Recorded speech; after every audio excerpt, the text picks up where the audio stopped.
I love color. Color has many abilities. Color can subdue one.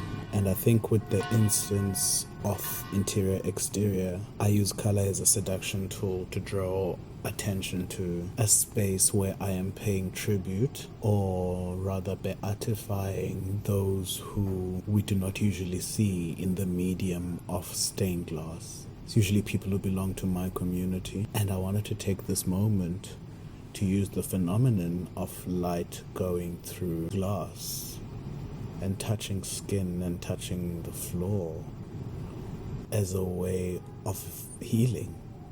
I think we all have the responsibility to institutionalize ourselves, and also if we do find ourselves in a position where we can institutionalize others, I think we should. We should memorialize and also be in spaces or create spaces of remembrance. And the windows and the stained glass and the colors facilitate a space where that remembrance and that result of institutionalizing those who aren't.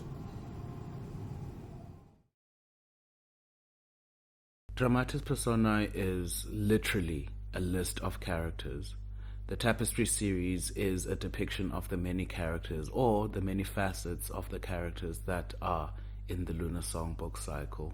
With the Tapestry series, I wanted to depict a cycle in the form of portraiture of this character called Nomalizo and the many other characters that are influenced by an obsession of mine at the moment, which is called the Lovedale Press, which is a 200-year-old press that is at Digeni in Alice in the Eastern Cape. The many characters that, especially feminine characters that emanate from these books, have always been with me, and I've been wanting to depict them in some kind of narrative, and that is the Lunar Songbook cycle. In the starting of her journey, she's been beckoned by these orbs that are sort of like Pentecostal. They are calling her to some kind of journey, and so I went and foreshadowed that with another stained glass on a tapestry of St. George killing the dragon, which is sort of like the trials and tribulations that she'll probably go through.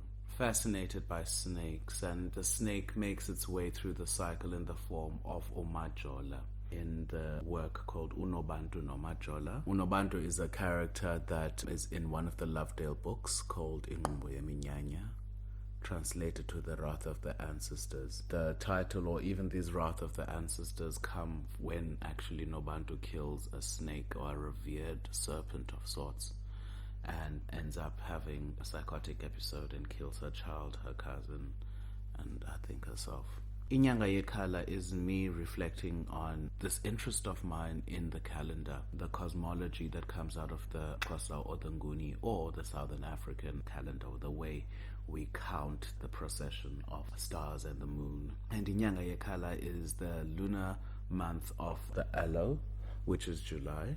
And usually you'd see that in the Eastern Cape, fields and fields of aloes. And as beautiful as it is as a plant, there's something deceptive about it. And it's also a bitter pill to take. So within this journey as well, there's many, many bitter pills that one has to take that reinforces the character uNomalizo on her resolve. I borrow Clytemnestra, the bad queen, the bad woman, from Aeschylus's Orestes cycle or trilogy. I've always been fascinated by the character of Queen Clytemnestra. She kills her king, and she would do it again. The story of her is about retribution and justice, and it will also be unfolding as the Lunar Songbook cycle unfolds.